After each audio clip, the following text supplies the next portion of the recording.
Hi students, कैसे हैं आप सब लोग। मुझे उम्मीद है कि आप सब लोग बहुत बढ़िया होंगे। तो स्टूडेंट्स, आज के इस वीडियो लेक्चर में आप लोगों के लिए लेके आया हूँ मैं 15 एमसीक्यूज़ और सारे के सारे एमसीक्यूज़ अपने आप में एक से बढ़कर एक हैं।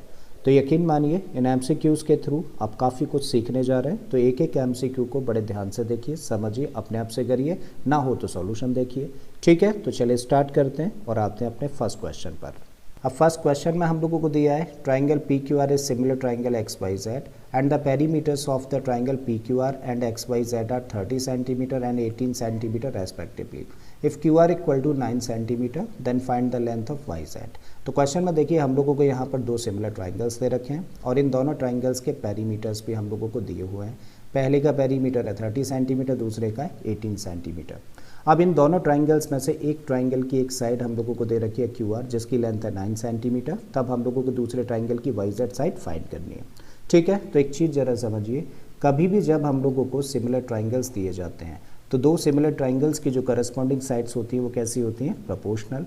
मतलब हम लोग कह सकते हैं तब कि P Q upon X Y must be equal to, अगर इधर से क्यू आर लें तो इधर से क्या साइड लेनी पड़ेगी, Y Z, and that must be equal to, अगर पी आर साइड हम लोग ले लें तो इसकी करस्पॉन्डिंग साइड इस ट्राइंगल में क्या होगी, एक्स जेड होगी।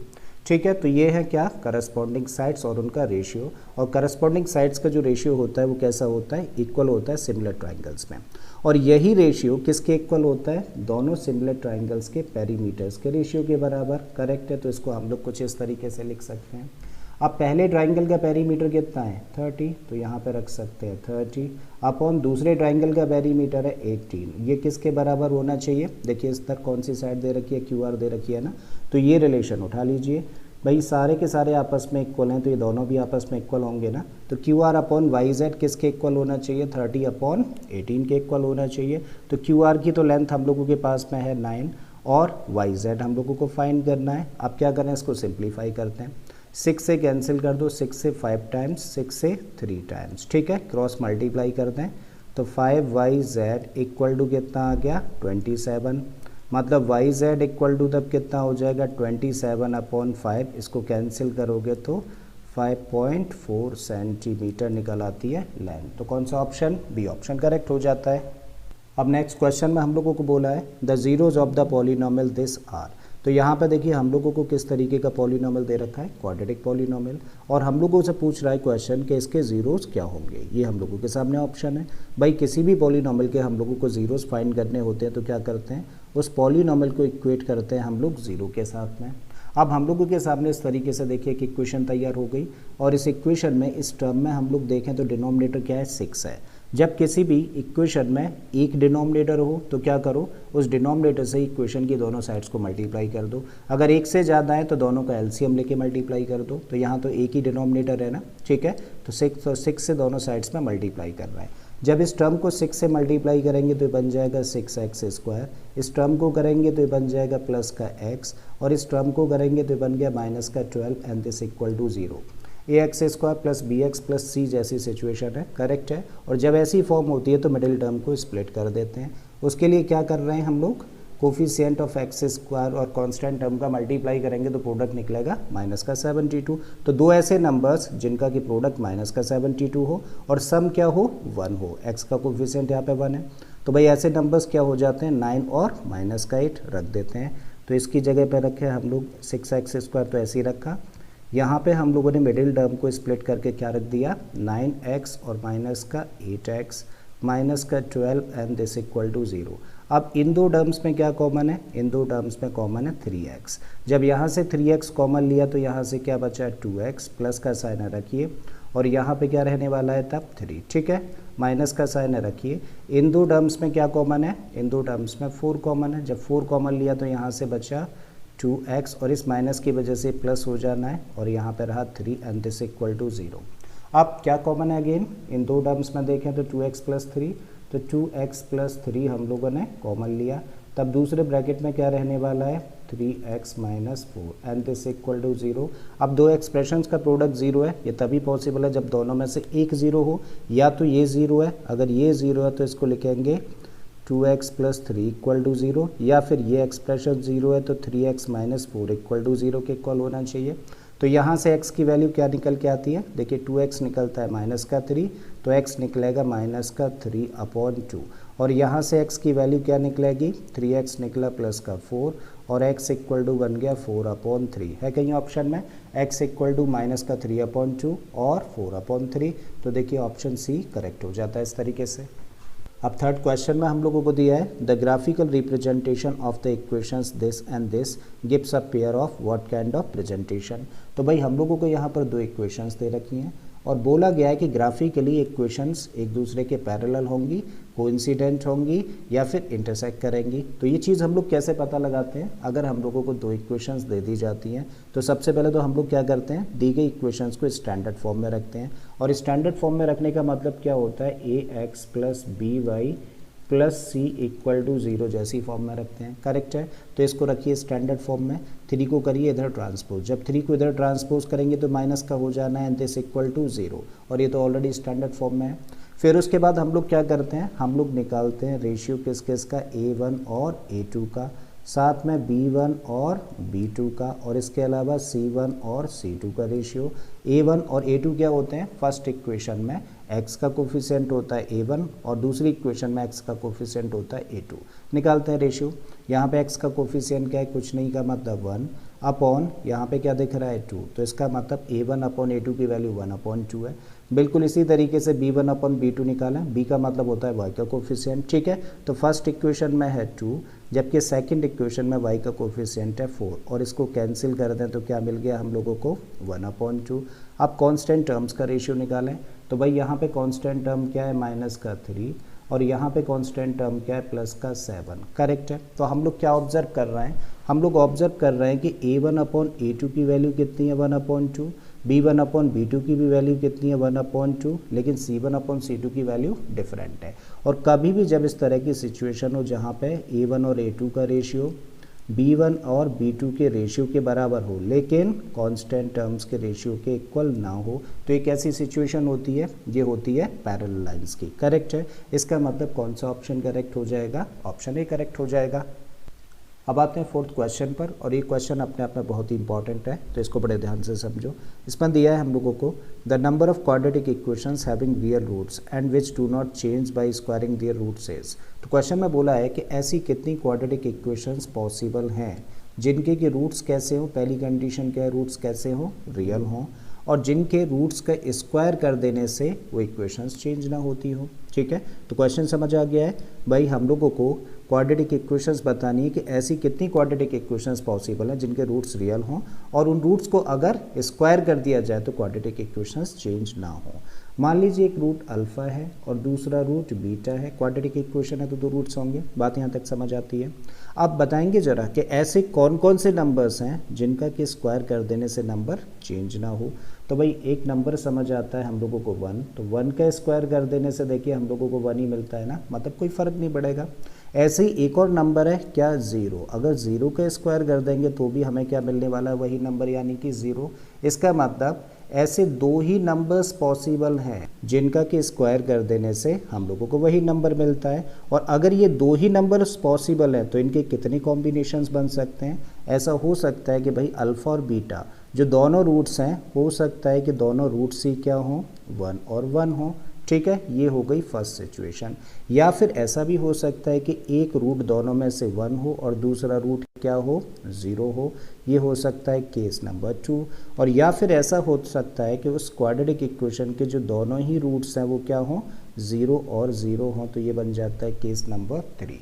इसका मतलब जब अल्फ़ा और बीटा ज़ीरोज़ होंगे तो उस केस में ऐसे दो ही नंबर्स पॉसिबल है, या तो 1 या फिर 0, और इन 1 और 0 के कॉम्बिनेशन से कितने केसेस पॉसिबल हैं, यानी कि कितनी क्वाड्रेटिक इक्वेशंस बनाई जा सकती हैं, वो बनाई जा सकती हैं 3। आई थिंक बात समझ आ गई है। तो कौन सा ऑप्शन करेक्ट होगा, भाई ऑप्शन ए करेक्ट हो जाएगा।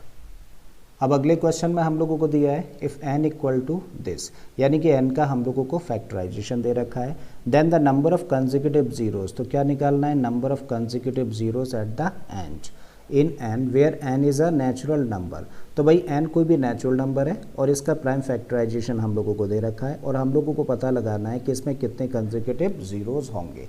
तो किसी भी नंबर में किसी भी नंबर में कितने ज़ीरोज़ होंगे ये कौन डिसाइड करता है, ये डिसाइड करता है उस नंबर में दो फैक्टर्स, पहला क्या 2 और दूसरा 5, करेक्ट है। तो क्या इसके अंदर 2 और 5 एज अ फैक्टर है इसके प्राइम फैक्टराइजेशन में, बिल्कुल हैं। 2 हम लोगों ने यहाँ पर देखा और 5 हम लोगों ने यहाँ पर देखा।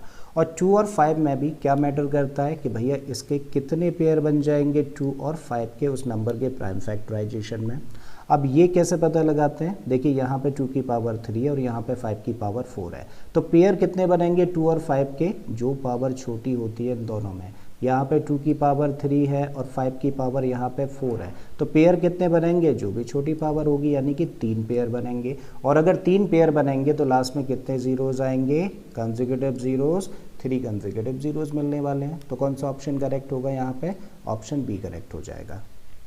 अब आते हैं अगले क्वेश्चन पर। इसमें दिया है the mean and mode of a frequency distribution are 28 and 16 respectively, then the median is. तो क्वेश्चन में देखिए हम लोगों को मीन दे रखा है 28, जबकि मोड हम लोगों को दिया है 16 और हम लोगों को तब मीडियन फाइंड करने के लिए बोला गया है। तो भाई मोड, मीन और मीडियन के बीच में आप लोग रिलेशन जानते हैं, नहीं जानते या फिर कन्फ्यूजन होता है तो मैं आप लोगों को एक सेंटेंस देता हूँ और उसके थ्रू आप लोगों को कभी कन्फ्यूजन नहीं होगा।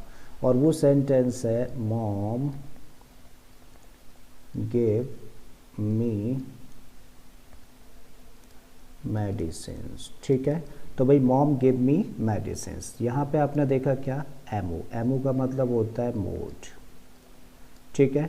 फिर उसके बाद में इसका कोई सेंस नहीं है, मी, और यहाँ पे MEDI है, MEDI से पता चल रहा है कि मीडियन होना चाहिए और ME का मतलब मीन, सो मोड, और फिर यहाँ पे क्या लिखा हम लोगों ने, मीन, और उसके बाद में मीडियन, क्लियर है। सो भाई 1 + 2 करेंगे तो किसके इक्वल होगा, 3 के इक्वल होगा। और ये रिलेशन है किस किस के बीच में, मोड, मीन और मीडियन के बीच में। अब जस्ट हम लोग क्या करें, जो जो वैल्यूज़ हमारे पास में यहाँ पर पुट कर देते हैं और मीडियन कैलकुलेट कर लेते हैं।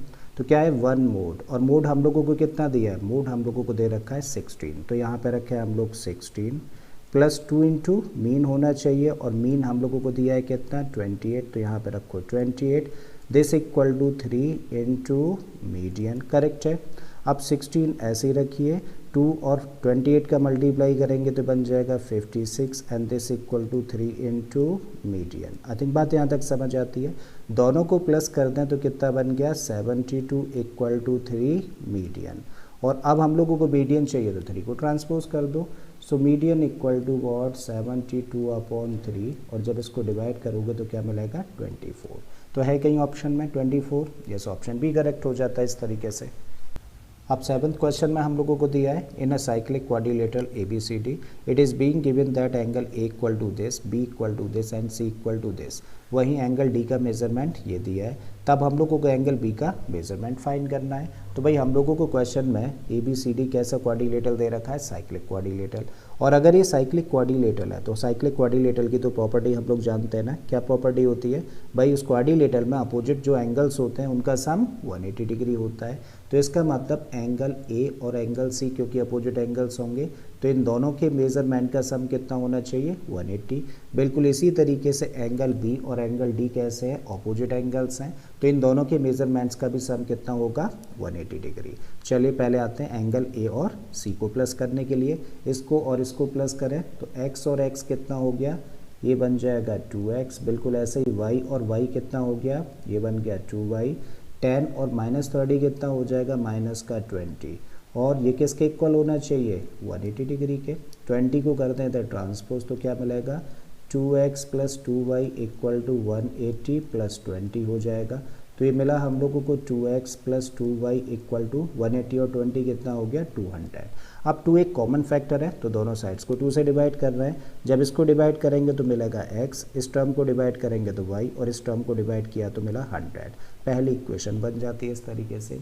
अब एंगल B और D को प्लस करते हैं तो यहाँ पे y + 20 और यहाँ पे x + y है। x को पहले लिख देते हैं तो x + y, और y कितना हो जाएगा, ये बन जाएगा 2y, और साथ में क्या है प्लस का 20। तो भाई इन दोनों एंगल्स के मेज़र का सम कितना होगा 180 डिग्री।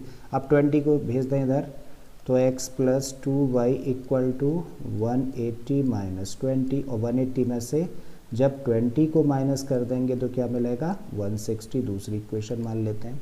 अब इस इक्वेशन में से इसको कर दो माइनस, यानी कि x plus y equal to 100 को हम लोग कर रहे हैं माइनस, माइनस करेंगे तो साइन चेंज होंगे। अब ये पॉजिटिव है नेगेटिव है, ये तो कैंसिल हो गया भाई। 2y में से y माइनस कर दिया तो क्या मिला, y मिला, और 160 में से 100 गया तो कितना बचा, 60। हमें निकालना क्या है, b का मेज़रमेंट निकालना है। तो एंगल b तो किसके इक्वल है, y प्लस 20 के इक्वल है, और y का तो मेज़र हम लोगों ने फाइंड कर लिया ना, इसकी वैल्यू 60 है, 20 और प्लस कर दो तो कितना हो गया, 80 डिग्री। तो देखो जरा ऑप्शन कहीं है क्या, यस ऑप्शन डी करेक्ट हो गया। आते हैं अब क्वेश्चन नंबर 8 पर। इसमें दिया है हम लोगों को let b equal to a plus c then the equation this has equal roots if. तो क्वेश्चन में हम लोगों को देखिए यहाँ पर एक क्वाड्रेटिक इक्वेशन दे रखी है और बोला गया है कि अगर b की वैल्यू a प्लस सी के बराबर है तो इस क्वाड्रेटिक इक्वेशन के रूट्स इक्वल होने की कंडीशन क्या होगी। ठीक है, तो चलिए स्टार्ट करते हैं और इसको करते हैं। भाई हम लोगों को इक्वल रूट्स दे रखे हैं और इक्वल रूट्स की कंडीशन क्या होती है, इक्वल रूट्स की कंडीशन होती है कि बी स्क्वायर किसके इक्वल होना चाहिए, 4ac के। लगा देते हैं। अब b की जगह पे हम लोग क्या रख सकते हैं अकॉर्डिंग टू क्वेश्चन में तो कंडीशन दे रखी है ना कि b किसके इक्वल है, a प्लस सी के। तो भाई इस b की जगह पे हम लोग रख दें क्या, a प्लस सी और स्क्वायर लगाए तो स्क्वायर लगाओ, this equal to what, 4ac। I think बात यहाँ तक क्लियर है। अब a प्लस बी का होल स्क्वायर जैसी फॉर्म है तो इसको एक्सपेंड कर दीजिए तो क्या होगा, a square plus b square होता है, b की जगह पे c है तो ये c स्क्वायर प्लस 2ab होता है तो 2ac and this equal to 4ac बना। इस टर्म को लेके आ जाओ जी इधर, तो ये बन गया a square plus c square plus 2ac और ये माइनस में आएगा तो माइनस का 4ac हो गया एंड इधर बचा क्या, 0। ठीक है भाई। अब फाइनली क्या निकलता है, a square plus c square plus का 2ac माइनस का 4ac, तो क्या मिला हम लोगों को, माइनस का 2ac and this equal to 0। अब तो ये एग्जैक्टली कैसी फॉर्म लग रही है, a माइनस बी के होल स्क्वायर जैसी फॉर्म लग रही है ना, जहाँ पे a की जगह पर a ही है और b की जगह पर c है। तो इसी की जगह पे हम लोग क्या रख सकते हैं, a माइनस सी का whole square and this equal to what, 0, taking square root of both the sides. जब इस साइड का स्क्वायर रूट लेंगे तो क्या मिलेगा, a माइनस सी, 0 का स्क्वायर रूट तो 0 ही होगा। अब c को कर दो ट्रांसपोज, ठीक है, तो ये प्लस में आ जाएगा तो a इक्वल टू क्या आ जाएगा, c। देखो जरा ऑप्शन कहीं है, ऑप्शन बी करेक्ट हो जाता है तब। अब 9th क्वेश्चन में दिया है which point on x axis is equidistant from points this and this. भाई हम लोगों से क्वेश्चन कह रहा है कि x एक्सिस के ऊपर वो कौन सा पॉइंट होगा जो कि इस पॉइंट और इस पॉइंट से इक्वल डिस्टेंस पर होगा। ठीक है, सबसे पहले तो हम लोग समझ लेते हैं कि जब हम लोग कहते हैं कि कोई भी पॉइंट x एक्सिस के ऊपर है, तो मान लिया कोई पॉइंट x एक्सिस के ऊपर p है, तो भाई इस पॉइंट p के कोऑर्डिनेट्स क्या होंगे, इसके कोऑर्डिनेट्स हमेशा लिए जाते हैं क्या, x, 0। मतलब x तो कुछ भी हो सकता है लेकिन y कोऑर्डिनेट हमेशा क्या होगा, 0 होगा। ठीक है, तो हमें क्या निकालना है, x एक्सिस के ऊपर पॉइंट निकालना है ना। मान लेते हैं वो पॉइंट क्या होगा, p होगा, तो इसके कोऑर्डिनेट्स क्या लेने पड़ेंगे, x, 0 लेने पड़ेंगे। और इस पॉइंट A और इस पॉइंट B से ये पॉइंट कैसा है, इक्वल डिस्टेंस पर है। तो भाई इसका मतलब क्या है कि AP और BP ये दोनों डिस्टेंस कैसी हो गई, इक्वल हो गई। तो अब हम लोग लिख सकते हैं कि AP is equal to what, BP। अगर ये दोनों डिस्टेंसेस आपस में इक्वल हैं तो इनके स्क्वायर्स भी कैसे होंगे, इक्वल होंगे। और AP के स्क्वायर का मतलब क्या है, पॉइंट A और P की डिस्टेंस का स्क्वायर। और अगर दो पॉइंट्स के बीच की डिस्टेंस का स्क्वायर हम लोग कर रहे हैं तो क्या लगाते हैं, डिस्टेंस फार्मूला। और डिस्टेंस फार्मूला लगाने के लिए क्या करते हैं, दोनों दिए गए पॉइंट्स में से एक के कोऑर्डिनेट्स को तो x1 y1 और दूसरे के कोऑर्डिनेट्स को x2 y2 मानते हैं और बिना रूट साइन के डिस्टेंस फार्मूला लगा देते हैं क्योंकि स्क्वायर लगा है यहाँ पे। बात समझ आती है। तो क्या होगा, x2 माइनस x1 का होल स्क्वायर, और x2 की जगह पे यहाँ पे क्या है, x माइनस x1 की जगह पर है 7, तो x माइनस 7 का whole square plus y2 minus y1 का होल स्क्वायर होना चाहिए, मतलब 0 माइनस 6 का whole square and this equal to. अब BP का स्क्वायर का मतलब पॉइंट B और P के बीच की डिस्टेंस का स्क्वायर, तो डिस्टेंस फॉर्मूला ही लगाना है बिना रूट साइन के। करेक्ट है भाई।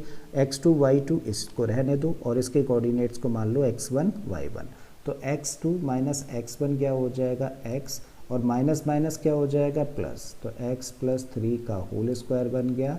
और y2 माइनस y1 का मतलब क्या हुआ, 0 माइनस 4 का स्क्वायर। सिंप्लीफाई कर दीजिए a माइनस बी के होल स्क्वायर से, तो ये बना a स्क्वायर, ये बन गया 49 माइनस का 14x। अब -6 का होल स्क्वायर है, और -6 का होल स्क्वायर यानी कि एक नेगेटिव नंबर का स्क्वायर पॉजिटिव, और 6 का स्क्वायर करेंगे तो प्लस का 36 मिला। a प्लस बी के होल स्क्वायर से इसको एक्सपेंड कर दें तो a square b square plus 2ab से 6x बन जाता है, माइनस का 4 का स्क्वायर बना। 0 - 4 का मतलब -4, एक नेगेटिव नंबर का स्क्वायर करेंगे तो पॉजिटिव, और 4 का स्क्वायर करेंगे तो प्लस का 16 मिला। एक्स स्क्वायर इधर भी है इक्वल के एक्स स्क्वायर इधर भी है, इसका मतलब एक्स स्क्वायर से एक्स स्क्वायर कैंसिल हो गया। अब 49 और 36 प्लस कर देते हैं तो 9 और 6 कितना हो गया 15, 4 और 3 7 और 85 बन गया। माइनस का 14x है, एंड दिस इक्वल टू दोनों को प्लस कर दें तो ये बन गया 25 प्लस 6x।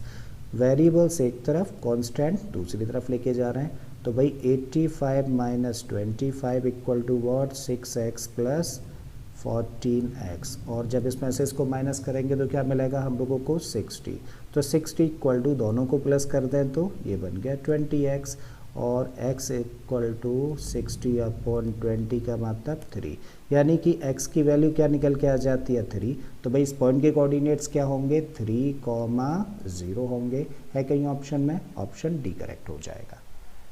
अब आते हैं अगले क्वेश्चन पर। इसमें दिया है हम लोगों को 2 men are on opposite sides of a tower. They observe the angle of elevation of the top of the tower as 60 degree and 45 degree respectively. If the height of the tower is 60 meter, then the distance between them is. तो question में बोला गया है कि एक tower है और उस टावर के दोनों साइड्स में 2 लोग हैं, और उन दोनों की आई पर जो एंगल ऑफ एलिवेशन है इस टावर के टॉप का वो 60 डिग्री और 45 डिग्री है, और टावर की अगर हाइट 60 मीटर है तो उन दोनों के बीच की डिस्टेंस क्या होगी ये हम लोगों को फाइंड करना है। ठीक है, तो चले करते हैं। मान लेते हैं बेटा ये क्या है टावर है, और टावर के इस साइड में ए बंदा खड़ा हुआ है और इस साइड में बी है, दोनों अपोजिट डायरेक्शन में इस टावर के। ठीक है, अब इसकी आई पर जो एंगल ऑफ एलिवेशन बनता है इस टावर के टॉप का वो क्या है 60 डिग्री, जबकि इसकी आई पर जो एंगल ऑफ एलिवेशन बनता है टावर के टॉप का वो क्या है 45 डिग्री, और टावर की हाइट हम लोगों को दे रखी है कितनी 60 मीटर। तब इन दोनों के बीच की डिस्टेंस हम लोगों को कैलकुलेट करनी है। ठीक है, मान लेते हैं पॉइंट क्या है P और इसको मान लेते हैं D, राइट। अब क्योंकि ये टावर है तो ओबियसली परपेंडिकुलर ही होगा ग्राउंड लेवल पे, इसका मतलब ये बना राइट ट्रायंगल, और इस राइट ट्रायंगल में देखिए हम लोगों के पास ये लेंथ है और हमें क्या फाइंड करना है ये लेंथ। इसका मतलब जब इस एंगल की कॉन्टेक्स्ट में बात करें तो क्या लगाया जा सकता है tan, परपेंडिकुलर और बेस के बीच में रिलेशन। ठीक है, तो यहाँ से हम लोग क्या कह सकते हैं कि भाई tan 60 degree equal to perpendicular का मतलब 60 मीटर और बेस का मतलब 80। ठीक है, अब tan 60 की वैल्यू कितनी होती है √3, सो दिस इक्वल टू 60/80। अब इसको इधर भेज दीजिए और इसको इधर ट्रांसपोज कर दीजिए, या फिर इसको आप लिख सकते हो √3AD इक्वल टू व्हाट 60। तो इस तरीके से AD कितना हुआ भाई 60/√3। √3 से मल्टीप्लाई कर दो और √3 से डिवाइड, डिनोमिनेटर को रैशनलाइज करने के लिए। तो क्या मिला हम लोगों को 60√3, और √3 का मल्टीप्लाई करेंगे तो 3, और इस तरीके से कट के क्या मिल जाएगा हम लोगों को 20√3। तो भाई ये जो लेंथ है वो कितनी आ जाती है 20√3 निकल कर आ जाती है। अब आ जाओ भाई इस राइट ट्राइंगल में, ये पता है हम लोगों को और ये लेंथ हम लोगों को फाइंड करनी है, और ये एंगल है 45 डिग्री का, फिर से tan लगा दीजिए। तो tan 45 degree equal to perpendicular का मतलब 60 और बेस का मतलब BD, और tan 45 की वैल्यू होती है 1, तो 60। ठीक है, और अपॉन में क्या आ गया BD को इधर ट्रांसपोज कर दो तो BD की लेंथ क्या निकल के आ जाती है 60 मीटर। ठीक है, हम लोगों को दोनों के बीच की डिस्टेंस फाइंड करनी है, तो क्या करूँ this distance plus this distance, यानी कि 20√3 को प्लस कर दिया जाए इस डिस्टेंस यानी कि 60 के साथ में। अब देखिए दो टर्म्स हैं और दोनों टर्म्स में क्या कॉमन है 20 कॉमन है, ले लीजिए 20 कॉमन। जब यहाँ से 20 कॉमन लिया तो यहाँ से क्या बचा √3 प्लस 20 यहाँ से बाहर चला गया तो यहाँ से क्या मिलेगा 3। देखिए ज़रा ऑप्शन कहीं 20√3 प्लस 3, तो 20√3 प्लस 3, इसका मतलब ऑप्शन डी करेक्ट हो गया। अब 11th क्वेश्चन में हम लोगों को दिया है if x + 1 is a factor of this polynomial. तो भाई हम लोगों को यहाँ पर एक पॉलिनोमियल दे रखा है और x + 1 क्या है इस पॉलिनोमियल का एक फैक्टर है। Then the value of a and b will be watch, यानी कि ए और बी की वैल्यूज़ हम लोगों को फाइंड करनी है, जबकि हम लोगों को दिया क्या है, एक रिलेशन दे रखा है ए और बी के बीच में, और वो क्या है 2a - 3b = 4। ठीक है, तो चलिए निकालते हैं ए और बी की वैल्यूज़। अब हम लोगों को जब दे रखा है कि x + 1 फैक्टर है किसका, इस पॉलिनोमियल का, जब हम लोगों को किसी भी पॉलिनोमियल का फैक्टर दिया जाता है तो हम लोग ज़ीरो फाइंड कर सकते हैं। कैसे, उस फैक्टर को हम लोग इक्वेट कर देते हैं ज़ीरो के साथ में, और इस तरीके से यहाँ से x की वैल्यू क्या निकल के आती है, -1। तो ये -1 क्या होगा, इस पॉलिनोमियल का ज़ीरो होगा। और अगर -1 इस पॉलिनोमियल का ज़ीरो है तो इसमें वेरिएबल की जगह पर अगर -1 रख दिया जाए तो इस पॉलिनोमियल की वैल्यू कितनी होगी, ज़ीरो निकल के आनी चाहिए। ज़ीरो होने की वजह से चलिए लगा देते हैं x की जगह पर -1। तो क्या है 2 और x की जगह पर -1 रखा, क्यूब है कर दीजिए, प्लस ax² है तो a रखिए, x की जगह पर -1 और इसका स्क्वायर, प्लस 2bx है तो 2b ऐसे ही रखिए, x की जगह पर -1 प्लस का 1 है, एंड दिस मस्ट बी 0। ठीक है, एक नेगेटिव नंबर का क्यूब करेंगे तो रिजल्ट होगा नेगेटिव, 1 का क्यूब करेंगे तो 1, इसका मतलब फाइनली यहाँ से क्या मिला, -1। तो -1 का मल्टीप्लाई 2 के साथ करोगे तो क्या बन जाएगा, -2। एक नेगेटिव नंबर का स्क्वायर किया तो पॉजिटिव, 1 का स्क्वायर करने पर 1 ही मिलेगा, तो 1 का मल्टीप्लाई a के साथ किया जाएगा तो मिलेगा हम लोगों को a, माइनस और प्लस क्या हो जाना है, माइनस, और यहाँ पे क्या है 2b और 1 का मल्टीप्लाई करेंगे तो 2b प्लस का 1 एंड दिस इक्वल टू 0। बात यहाँ तक क्लियर है। अब a सबसे पहले रख दिया, माइनस का 2b रख दिया, -2 + 1 कितना होगा, ये बनेगा -1 एंड दिस इक्वल टू 0। अब इसी को क्या लिख सकते हैं हम लोग, a - 2b = 1 को ट्रांसपोज कर दें तो प्लस का 1, 2 से दोनों साइड्स को मल्टीप्लाई कर देते हैं क्योंकि यहाँ पे हम लोग 2a देख रहे हैं, तो 2 से जब इसको मल्टीप्लाई करेंगे तो 2a माइनस का 4b हो जाएगा, और इसको 2 से मल्टीप्लाई करेंगे तो 2। मान लेते हैं इक्वेशन नंबर 1 है और इसको मान लें 2, तो इसमें से इसको माइनस कर देते हैं, तो भाई ये क्या है 2a माइनस का 3b = 4। जब माइनस किया जाएगा तो साइन चेंज होंगे, और ऐसा कर देने से ये दोनों तो कैंसिल हो गए, तब क्या मिलेगा, माइनस का 4b प्लस का 3b का मतलब हुआ माइनस का b प्लस का 2, माइनस का 4 का मतलब माइनस का 2, तो b = इस तरीके से क्या आ गया, माइनस से माइनस कैंसिल हो गया तो 2। अब b की वैल्यू हम लोगों के पास है, b की वैल्यू को रख देते हैं यहाँ पर, तो 2a - 3 इंटू b की जगह पर रखा, 2 = क्या होना चाहिए 4, सो ये बन गया 2a - 6 = 4, और 2a इस तरीके से क्या मिला हम लोगों को 4 + 6, और 4 + 6 का मतलब 10, तो a कितना आ गया 5। इसका मतलब a की वैल्यू 5 है और b की वैल्यू 2 है। कहीं है ऑप्शन, यस, ऑप्शन भी करेक्ट। अब अगला जो क्वेश्चन है बहुत इंपॉर्टेंट है, और ज़्यादातर लोगों को तो मुझे लगता है आंसर इसका पता भी होगा, जिन लोगों को नहीं पता वो सॉल्यूशन देख लें। भाई कभी भी जब इस तरीके का क्वेश्चन हम लोगों को दिया जाए जहाँ पे कि साइन या फिर कॉस का इस तरीके का कॉम्बिनेशन दे रखा हो, तो भाई हम लोगों को यहाँ पे क्या दिया है 1 + cos A और अपॉन में 1 - cos A। ठीक है, तो जब इस तरीके का कॉम्बिनेशन हो किसका, या तो साइन के टर्म्स में हो या फिर कॉस के टर्म्स में, तो इसको कैसे करते हैं, देखिए जो डिनोमिनेटर है ना इसके कॉन्जुगेट से मल्टीप्लाई करो और कॉन्जुगेट से डिवाइड कर दो। तो हम लोग क्या कर रहे हैं, कॉन्जुगेट क्या होगा 1 + cos A, तो 1 + cos A से मल्टीप्लाई और साथ ही उसी से डिवाइड कर रहे हैं, तो 1 + cos A से देखो मल्टीप्लाई किया और 1 + cos A से साथ ही हम लोगों ने डिवाइड भी कर दिया। दो टर्म्स है तो इनको ब्रैकेट में ही रखिएगा। सो दिस इक्वल टू, अब हम लोग क्या देख रहे हैं 1 + cos A into 1 + cos A, तो इसको क्या लिखा जा सकता है, एक ही टर्म को 2 टाइम्स मल्टीप्लाई करेंगे तो इसका स्क्वायर लिखा जा सकता है, और नीचे जो फॉर्म तैयार हो रही है वो क्या है a - b a + b, तो a - b a + b क्या होता है a² - b², a की जगह पे 1 है तो 1 का स्क्वायर करेंगे तो फाइनली 1 ही मिलने वाला है, माइनस b की जगह पर cos है, इसका स्क्वायर करेंगे तो ये बनेगा cos² a।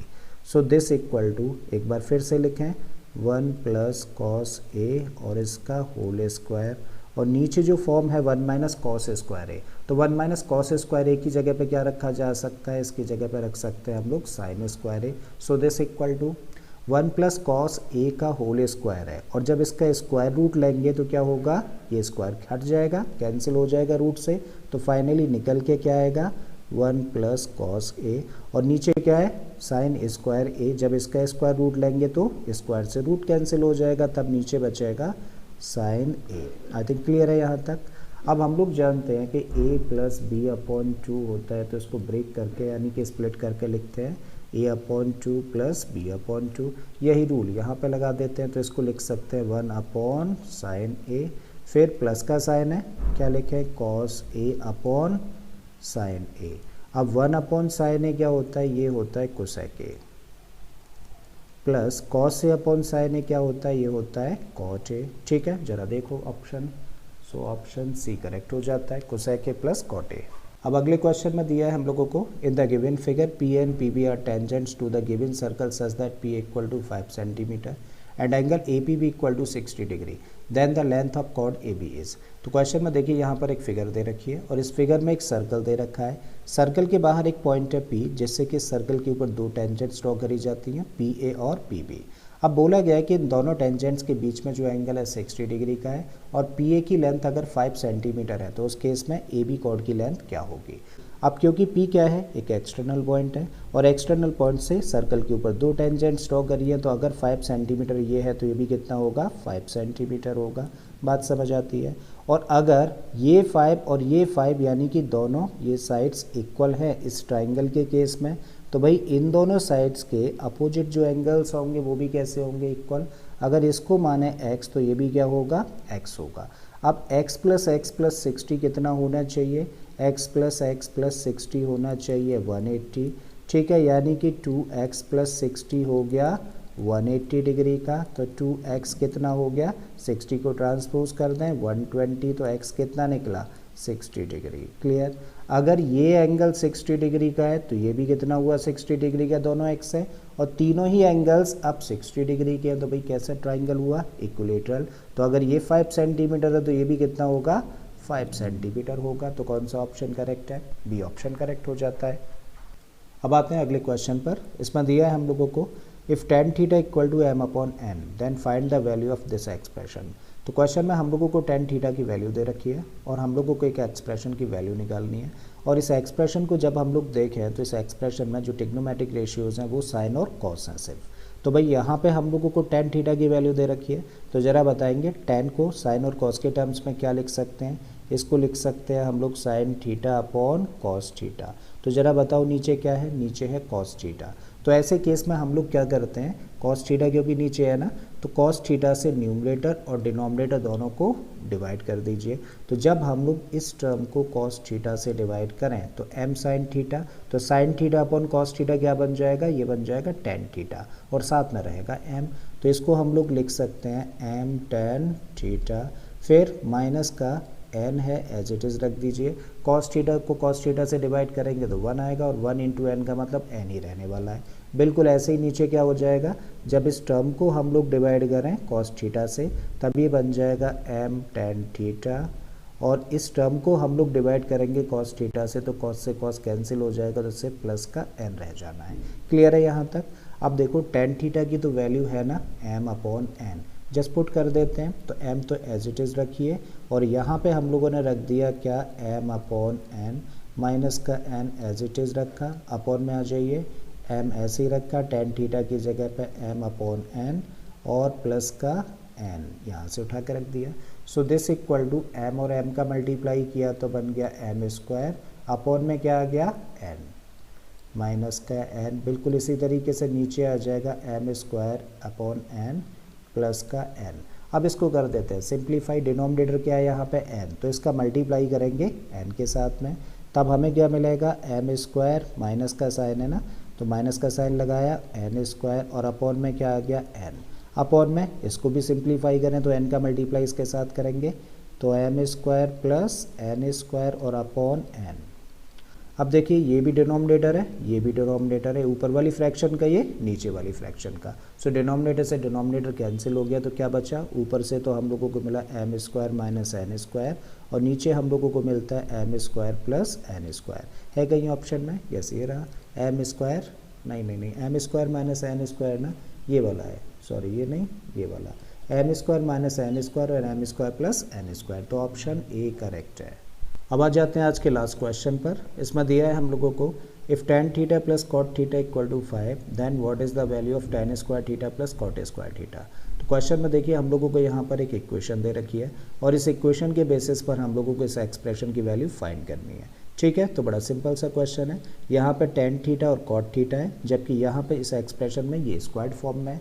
जब इसको स्क्वायर्ड फॉर्म में लेके आना है तो क्या करें, इस इक्वेशन की दोनों साइड्स का कर दें हम लोग स्क्वायर, और जब इस साइड का स्क्वायर करेंगे तो कैसी फॉर्म दिख रही है हम लोगों को, a प्लस बी का होल स्क्वायर।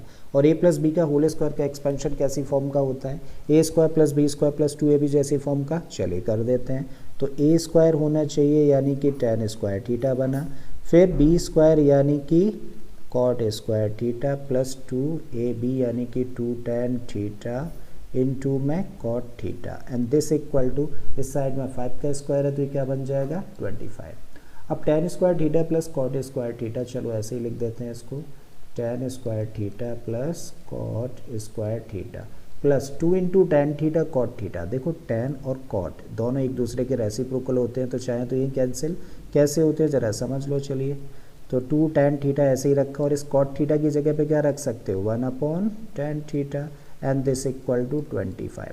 tan थीटा अब ऊपर है और ये नीचे है तो कैंसिल हो गया, तो हम लोगों को क्या मिलता है, tan square theta plus cot square theta plus का 2 एंड दिस इक्वल टू 25। अब हम लोगों को तो सिर्फ इस एक्सप्रेशन की वैल्यू चाहिए, तो उसके लिए इसको ट्रांसपोज कर दें। तो भाई इधर क्या है 25, जब इसको ट्रांसपोज करेंगे तो माइनस में आ जाएगा, और जब 25 में से 2 माइनस करोगे तो क्या मिल जाएगा 23। इसका मतलब ऑप्शन ए करेक्ट हो जाएगा। ठीक है, तो मुझे उम्मीद है स्टूडेंट्स कि आप लोगों के ये सारे क्वेश्चंस अच्छे से समझ आ गए होंगे। अगर ऐसा है तो प्लीज़ वीडियो को लाइक कर दें, चैनल को सब्सक्राइब कर लें, और बाकी के इसी तरीके के क्वेश्चंस के लिए प्लेलिस्ट में चले जाइए। ऑलरेडी बहुत सारे क्वेश्चंस मैंने अपलोड किए हैं। मैं फिर से आता हूँ एक नई क्वेश्चन, एक नए कॉन्सेप्ट के साथ में। Till then keep learning and thank you for watching this video.